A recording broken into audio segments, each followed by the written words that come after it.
Have you ever wondered how you can plan for your, not just your financial future, but plan for financial independence?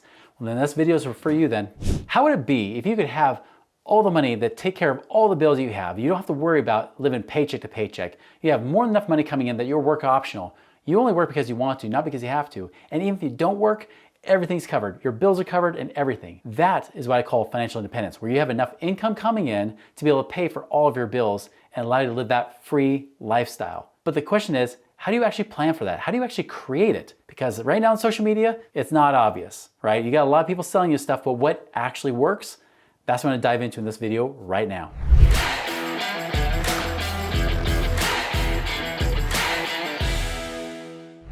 All right, so first off, foremost, the question I have to ask you is, why do you want financial independence? Now, you might think it's an obvious answer, but I'll tell you from my experience working with hundreds and hundreds of people, everybody has a different answer. Now, it's very common. I get people that say, you know what, like honestly, I just want to be able to never worry about paying bills again. I want to know that there's always going to be money in my account to pay my bills. I've had other people say, honestly, for me, financial independence is not just being able to pay my bills, but be able to travel and do whatever I want, whenever I want, with whomever I want. And then other people I get to say, you know, honestly, Chris, I love working my job. I love doing my business, but I just want to get to the point where I work because I want to, not because I have to. And there's various forms of financial independence. I'll tell you, my definition of financial independence is different than financial freedom. Financial independence is when you have enough money coming in from other streams of income, not from your job or your business, whatever it might be, but from other streams of income, primarily investment streams of income coming in to more than pay my monthly bills. That to me is financial independence. When that income coming in, that passive income, it can pay for your expenses, you're financially independent. Now, financial freedom is a whole nother level. Financial freedom says, you know, some people call it FU money and all that kind of stuff, right? I wouldn't go that far.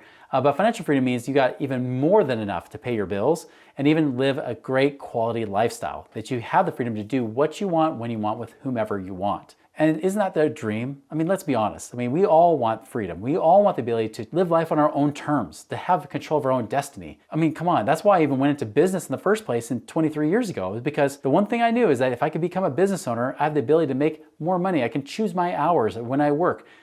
The job I even left when I became a business owner, I literally had a 6-minute limit on impromptu bathroom breaks. You know, I had normal break times and lunch times, but if I want to get off the phones, because I was a customer service agent, if I want to get off the phones, they would not want me to go over 6 minutes, or they would write me up for taking too much time in the bathroom. That's not the kind of life I wanted. I wanted freedom. Hopefully you don't have a job like that, like I had too. But you want that kind of freedom. You want that kind of lifestyle. But the real question is, you know, whatever it is you want, you got to know what you want and why you want it. That why, the why of what you want has to be strong. Because I'll tell you this, on the journey to financial independence, which I've been able to do twice by the time I was 39 years old, it's not an easy journey all the time. It actually requires you to think differently. It requires you to reject the mainstream media, mainstream financial advice. It requires you to reject really almost everything you've been taught by your parents and people around you, even your own peers and coworkers and colleagues and friends, even your brother-in-law that thinks they know everything, right? It means even them. You have to reject all that stuff to do something that most people have never accomplished in their lifetime. And I had to do the same thing for myself. I was a financial advisor, but here's the problem. I realized that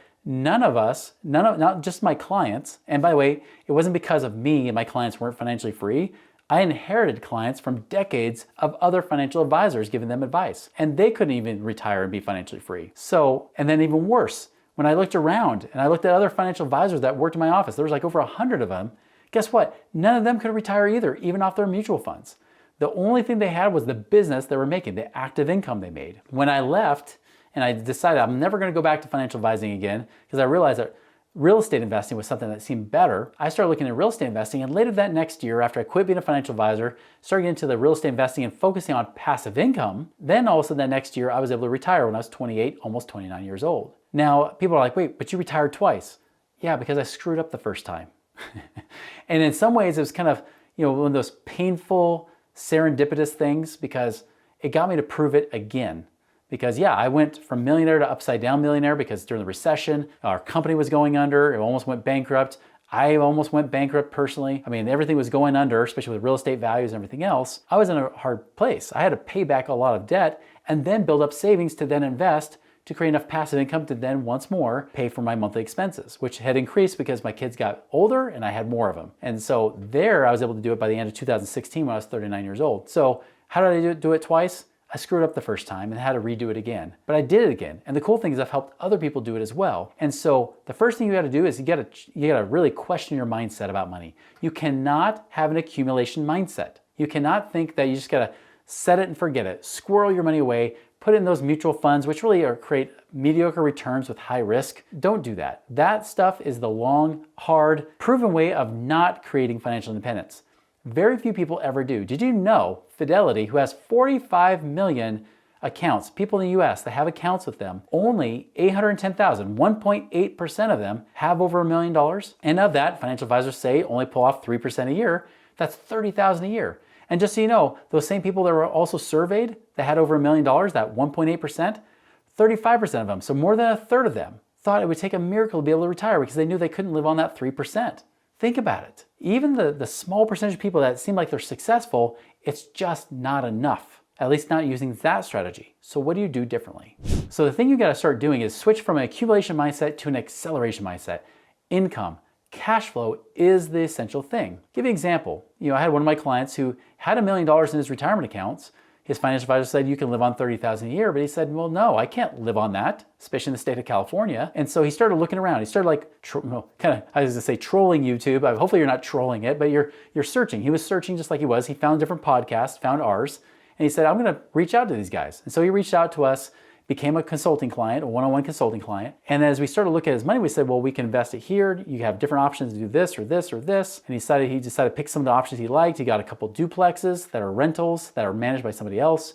He bought ownership in some apartment buildings. He got ownership in some oil and gas investments. And the next thing you know, his million wasn't just paying him $30,000 a year, it was paying him over $100,000 a year. Just the same money. And this is what got me excited, because when I left being a financial advisor, the thing that excited me so much is that I remember thinking, well, even if I get somebody to do $500,000 and they live on 3%, that's $15,000 a year. That's not enough even to make a dent, hardly. But when I realized if somebody has $500,000, and let's just say you make 1% a month or 12% a year on that investment, which by the way, there are investments that do that. If you get paid 1% a month on $500,000, you're making $5,000 a month. Do you know I have clients that literally that's all they need to become financially independent is $5,000 a month? I knew somebody else and another person that I had talked to two people actually. Both of them had about $250,000 in their mutual funds. Now this is in 2019. One of them said, I've got $250,000. I only need $2,000 a month to live on. Well, I said, well, guess what? If you make 10% on $250,000, guess what you make per year? $25,000 a year, which is just over $2,000 a month.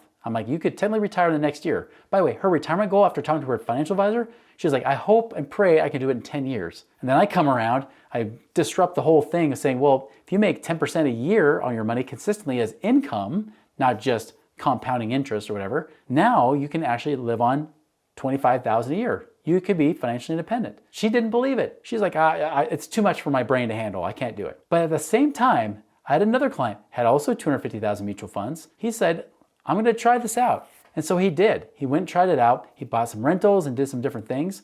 Guess what? Right now he's making $3,500 a month off that money. And even better, guys, he even had, in the meantime, he had interruptions. 2020, did you know he was out of work for several months? And despite that, he still had income coming in from there. During 2023, there was a big strike in his industry. And same thing happened with him. He had income that slowed down. He couldn't keep saving, but at least he wasn't going broke because he had enough passive income coming in to pay for most of his expenses. He actually predicts in the next couple of years he will be officially 100% out of the rat race, meaning he's financially independent. That means that really he did that in less than 10 years versus at the time he's saying, I don't know if I'll ever become financially independent. So there's so much more hope when you actually start to do it a different way. So financial independence comes by having enough passive income to provide and be able to do that. So you gotta make a game plan, right? You gotta have that ability to find out how can I use my money the best way possible to get working harder for me so I don't have to work so hard for it. Now, financial advisors, they won't even talk about stuff, especially outside the stock market. They're always going to go back to traditional stuff, which has not worked for so many years, just like I found out the hard way myself. However, there are ways that have worked, the ways that can get you there faster. Maybe it's not a year, 5 or 10 years. Maybe it's 15 years or so. Either way, you have better hope when you can use an alternative investment type of game plan. Alternative investments are anything that's basically Main Street investing, things that are in real estate, and it could be oil and gas, it could be things in different types of businesses or whatnot, things outside of the stock market that go up and down and you have zero control over it. You can actually be in investments that have good income coming to you. Now, how do you do that? I would just say recommend the best thing is go check out this link below. It has our site for moneyripples.com. You can actually go there. There's a passive income calculator to show you how much passive income you could create in the next 12 months based on your current situation. You fill that calculator out completely, you can find out what's actually possible for you right now. So I recommend go do that today and find out what it takes for you to become financially independent.